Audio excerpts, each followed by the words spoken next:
ربیع الاول عرب ایک مبارک مہینہ ہے۔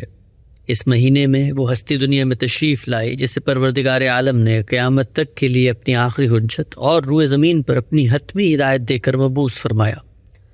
رسول اللہ صلی اللہ علیہ وسلم نے جہاں دین پہنچانے کی یہ ذمہ داری بے کم و کاست ادا کی، وہاں اپنی سیرت و کردار سے رہتی دنیا تک ایک بے مثل نمونہ حیات بھی تاریخ کے سپرد کیا۔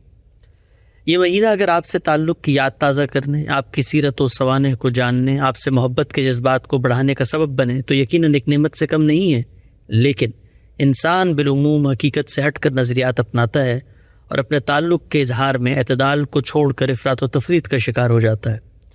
انسانوں کے جن امراض کا علاج سرور عالم نے خود دین کی ہدایت کے ذریعے کیا، ان میں ایک بڑا مرض یہی افراط و تفریط ہے۔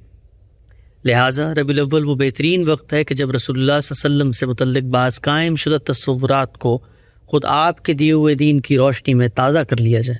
مقصد یہ ہے کہ آپ کی ذات اقدس سے محبت و عقیدت کا تعلق اسی ہدایت کے مطابق استوار ہو جو قرآن و سنت اور آپ کے اسوہ حسنہ میں موجود اور مطلوب ہے۔ وہ چند رائج تصورات یہ ہیں۔ پہلی غلط فہمی، یہ کائنات اللہ تعالیٰ نے رسول اللہ صلی اللہ علیہ وسلم کے لیے بنائی تھی۔ ایسی کوئی بات دین اسلام کے کسی ماخذ میں موجود نہیں ہے۔ اس کے بالکل برخلاف قرآن ہمیں یہ بتاتا ہے کہ اس کائنات میں انسان کی تخلیق کا مقصد اس کے عمل کا امتحان ہے۔ ارشاد ہوا ہے، بہت بزرگ، بہت فیض رساں ہے وہ پروردگار جس کے ہاتھ میں عالم کی بادشاہی ہے اور وہ ہر چیز پر قدرت رکھتا ہے، وہی جس نے موت و زندگی کو پیدا کیا تاکہ تم کو آزمائے کہ تم میں سے کون بہتر عمل کرنے والا ہے۔ سورہ ملک۔ انبیاء کرام صرف اللہ کا یہ پیغام لے کر دنیا میں آتے ہیں۔ اللہ تعالیٰ ان کو اپنی ہدایت پہنچانے کی ذمہ داری تفویض کرتے ہیں۔ اس ذمہ داری کی انجام دہی میں وہ تنکا برابر بھی کمی یا زیادتی نہیں کر سکتے۔ دوسری غلط فہمی، رسول اللہ سے عشق کی جنت میں لے جائے گا۔ جنت میں جانے کے حوالے سے جو معیار قرآن مجید میں موجود ہے اور جو معیار پوری زندگی خود رسول اللہ صلی اللہ علیہ وسلم نے پیش فرمایا، وہ یہ ہے کہ انسان اللہ پر سچا ایمان رکھے، اس کی شریعت پر عمل کرے، اس کے پیغمبروں کو اللہ کا فرستادہ مانے، ان کی اطاعت کرے، اس لیے کہ وہی اللہ کی ہدایت پہنچاتے ہیں، ان سے محبت رکھے، ان کے حکم کے آگے سر تسلیم خم کرے، آخرت پر پختہ ایمان لائے، نیک عمل کرے اور اخلاق کی برائیوں سے بچا رہے۔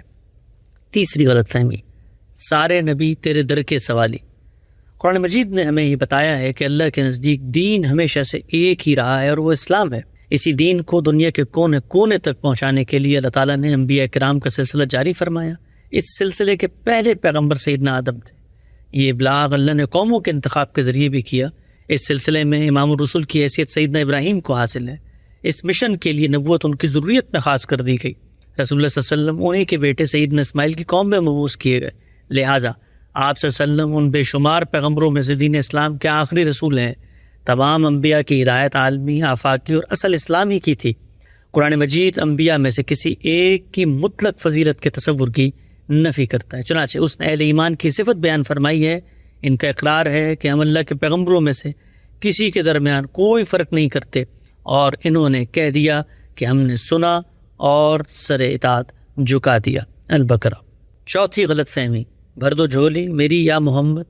قرآن مجید ہمیں یہ بتاتا ہے کہ انسانوں کے لیے رزق اور مال و اولاد کے فیصلے اللہ کرتا ہے۔ طوفانوں، زلزلوں اور آفات سے لے کر بارش برسانے تک کے تمام امور اللہ کے اذن پر منحصر ہیں، گویا تمام کائنات کے نان تنہا اللہ رب العزت کے ہاتھ میں ہے۔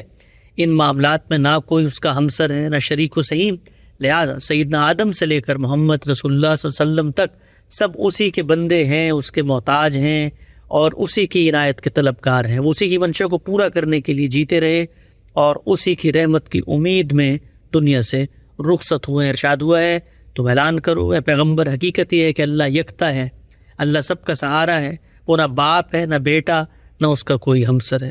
سورۃ الاخلاص۔ پانچویں غلط فہمی، حاضر و ناظر۔ رسول اللہ صلی اللہ علیہ وسلم ایک انسان تھے، انسان کی حیثیت میں پیغمبر منتخب ہوئے اور اپنا مشن پورا کر کے انسانوں ہی کی طرح دنیا سے رخصت ہو گئے۔ قرآن مجید نے یہ بتایا ہے کہ خدا کے نیک بندے جب دنیا سے رخصت ہوتے ہیں تو ان پر عنایتوں کا آغاز کر دیا جاتا ہے۔ وہ عنایتیں کیسی ہوتی ہیں؟ انسانی عقل اس کا شعور نہیں رکھتی۔ کیا وہ دنیا کے معاملات کا اب بھی جائزہ لے رہے ہیں؟ ہمیں یہاں دیکھتے ہیں، اپنے ذکر کی مجالس میں شریک ہوتے ہیں۔ یہ سب دعوے ایسے ہیں کہ جن کی کوئی دلیل کسی دینی ماخذ میں موجود نہیں ہے، لہٰذا ان امور کے حوالے سے ہم کوئی بھی دعویٰ اللہ تعالیٰ کی تصدیق کے بغیر محض اپنے تخیل سے نہیں کر سکتے۔ چھٹی غلط فہمی، مجرم ہوں جہاں بھر کا محشر میں بچا لینا۔ مغفرت کا حق صرف اور صرف اللہ تعالیٰ کو حاصل ہے، محشر میں بچانے اور سزا دینے کا اختیار بھی اسی کو حاصل ہے۔ سورہ زمر میں ارشاد ہوا ہے، کیا انہوں نے خدا کو چھوڑ کر دوسروں کو شفیع بنا رکھا ہے؟ ان سے کہو کیا وہ شفاعت کریں گے خواہ ان کے لیے اختیار میں کچھ نہ ہو اور وہ کچھ نہ سمجھتے ہوں؟ کہہ دو کہ شفاعت تمام تر اللہ ہی کے اختیار میں ہے، زمین و آسمان کی بادشاہی اسی کی ہے، پھر تم اس کی طرف لوٹائے جاؤ گے۔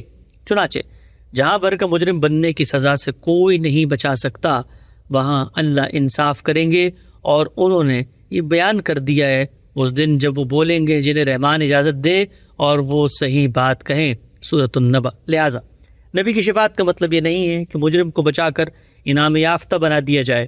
شفاعت بندے کی طرف سے توبہ، رجوع، ازالے اور استغفار کے بعد خدا کی بارگاہ میں عذر قبول کرنے کی درخواست ہے، اور اللہ کے ہاں ایسی درخواستیں میرٹ پر قبول یا رد ہوتی ہیں۔